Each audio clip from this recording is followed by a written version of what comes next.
Hello বন্ধুগণ, কি খবর সবাই? শুনলাম বগুড়ায় নাকি নতুন একটি রেস্টুরেন্ট হয়েছে সিলক, সেখানে নাকি কানপাটি গরম করা যায়। এই জন্য আমিও চলে গেলাম সিলকসে।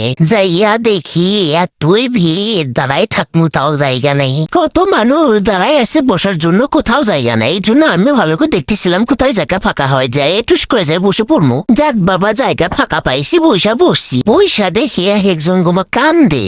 কেন কান্দে, কি জন্য কান্দে সেটাই বুঝি না আমি এখনো। ওদের কান্দা দেখে আমার একটু মন চালা, আমি একটু কান্দি। কখনো তো রেস্টুরেন্টে এসে কান্দা হয়নি। এটাই সেই নাগারাম যেটা খেয়ে আপনি কান্দা রেস্টুরেন্ট ভাষায় ফেলে দিবেন, কানপাটি গরম হয়ে যাবে। উহু, নাগা মরিচের গিরানে বইরা গেছে। ও মা, কি ভাবছিলাম কান্দার অভিনয় কমে দেখি না সত্যি সত্যি চোখ দিয়ে পানি বের হয়। যেই না কামড় দিলাম মুখের মধ্যে ব্লাশ হয়ে গেল। এত মজা, খেলেও পুস্তাবেন না খেলেও পুস্তাবেন। এই যে টিস্যুগুলো দেখতেছেন, আমি কিন্তু ভালো কোন রেস্টুরেন্টে টিস্যু খরচ করি না তেমন, কিন্তু এই রেস্টুরেন্ট আমার চোখের পানি ঢাকের পানিতে টিস্যু অর্ধেক শেষ হয়ে গেছে।